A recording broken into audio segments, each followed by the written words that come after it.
What's up sa inyo, James TV, nagbabalik para sa isa na namang video na kung saan ituturo ko sa inyo ang isang napakasimpleng bagay na dapat mong malaman kung ikaw isang video creator, content creator, o kung ano pa man tawag dyan, kung saan ka man nag-upload, kung sa YouTube man yan o sa Facebook man yan.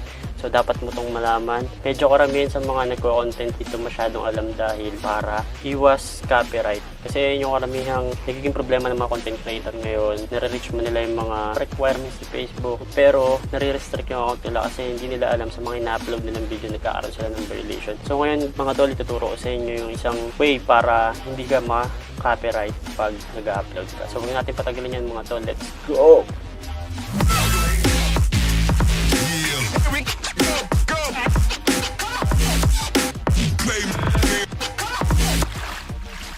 So yun na nga mga tol, dito na tayo ngayon sa aking PC. Ngayon ipapakita ko sa inyo kung ano yung pinaka madaling paraan. So meron na mga ready-made video dito na papakita sa inyo para makita nyo lang yung method kung paano mag-upload. So kadalasan yung iba, pag nag-upload, dito sila dumediretso sa ito, what's on your mind. Kung nakikita naman yan, what's on your mind.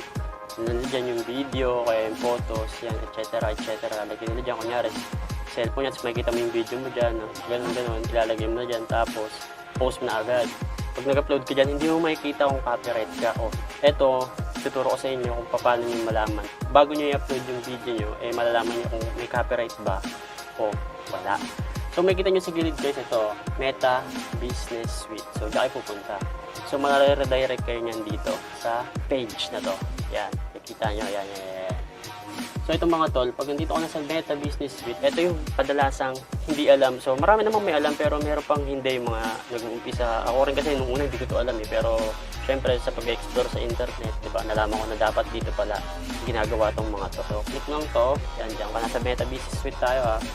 Ayan, click mo lang yan. So upload mo lang siya, lagyan mo add video, yan, mga nasa basic na, upload from desktop. Pag sa cellphone yan, makikita mo naman agad. So kasi dito nakalagay ang mga video ko sa aking rendered. Yeah. So, kunwari ito.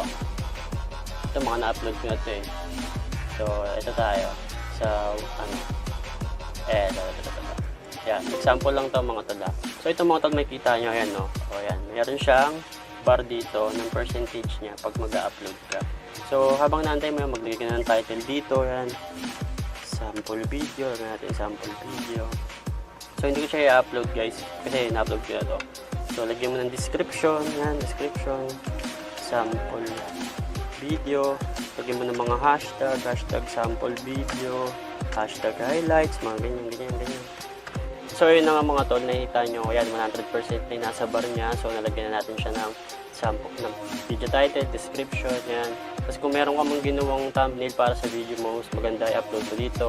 Upload image mo lang. So, lalabas yung yan, upload image. Lalabas din yung file kung saan mo na nakalagay yung file na ilalagay mo. So, lagay mo na lang dyan. So, tayo wala naman tayong ginawa. So, pwede ka naman mag-choose dito sa mga selected na kung anong trip mo. Basta nasa yun yan. So, next mo siya. Tapos yan, next mo lang yan. Tapos yan, makikita nyo, checking video. Yan mga tol. Ayun ang nakalagay oh. Copyright check. We check videos to let you know if they contain copyright content. This can help you avoid issue with your videos, visibility, and monetization. So, itong mga tol, dito, bago mo i-upload yung video mo, makikita mo na kung copyright ba o hindi. So, ayan, tayo mo lang matapos yung checking video na yan. Pag nag 100% yan, meron dyan lalabas na nakalagay, copyright content was not detected in your video. Kung walang copyright yung video mo. Tapos meron din lalabas dyan na copyright content was detected in your video. So yun. So yun mga tol, ayan, nakikita nyo naman, copyright content was not detected in your video. So dito, safe ka na i-upload yung video mo. So click mo na lang yung share. So pwede mo na siyang i-schedule dyan. Makikita mo i-schedule kung anong araw, anong oras, yan makikita mo dyan. Tapos, schedule mo lang. Pero kung gusto mo na siya i-share now, yan, make it share now mo na. So, ayan o, nakalagay na copyright content was not detected in your video. So, safe na to. Pwede mo na siya i-upload. So, ito yung trick para malaman mo bago ako mag-upload kung may copyright ba yung i-upload mong video. So, sa ganun, maiwasan mo magkaroon ng restriction sa mga video mo sa FB man yan o sa YT man yan. So So, ganun din kay YT, meron din siyang gantong parang Meta Business Suite. Sa kanya naman, YouTube Studio. So, punta tayo din mamaya. So, itong mga tol naturo ko sa inyo kay Facebook kung paano mag-upload. Punta na kayo sa Meta Business Suite. Yan, tapos upload video. Sundan nyo lang tong video na to para malaman nyo kung may copyright ba o wala yung video na i-upload. So, sa ganun, maiwasan nyo yung mga copyright. Pero kung may copyright kung i-upload mong video dahil sa mga kadalasan nagkakaroon ng copyright mga tol sa mga music background.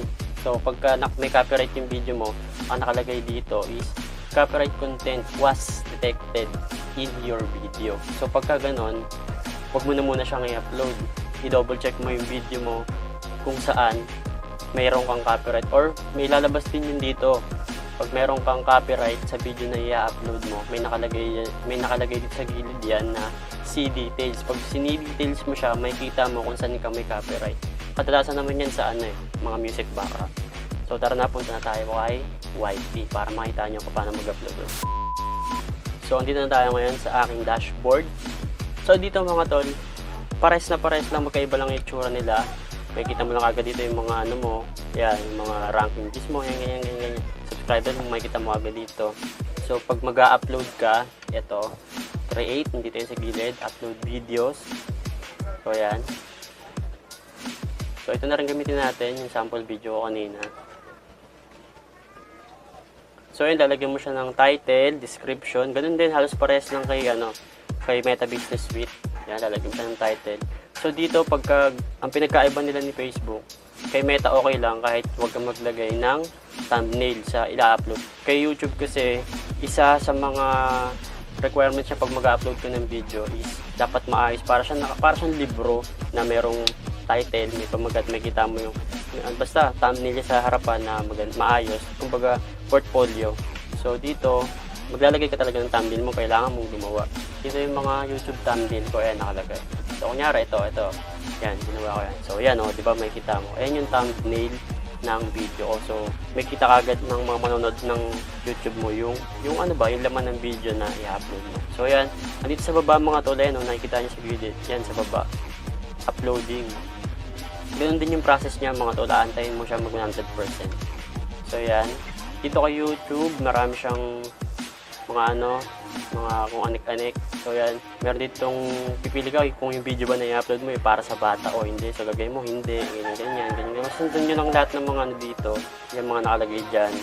Basahin nyo lang, yes or no lang naman yan. Tapos lagyan nyo ng mga tags, maganda lagyan nyo kung ano yung pamagat ng video nyo para searchable siya kay YouTube pagka may mga nag-upload. Crown ban, yan, lalabas kagad yung yung video mo, di ba? So yan. So yan. Antayin mo natin matapos tong internet na mag 100% mga tol.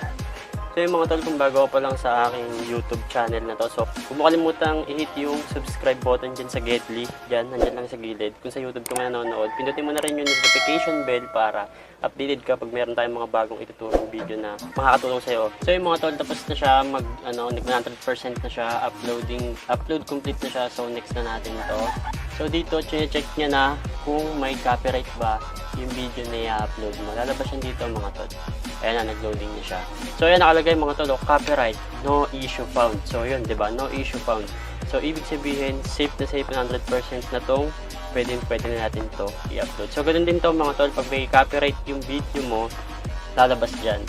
Copyright content was detected in your video. So meron din details dito, may kita nyo rin kung saan kayo na-copyright. So kailangan nyo siya i-fix para wala kayong copyright pag in-upload nyo siya. So yun mga tol, sana may natutunan kayo sa video na to. So yun lang mga tol, maraming salamat sa panonood ng video na to. James TV.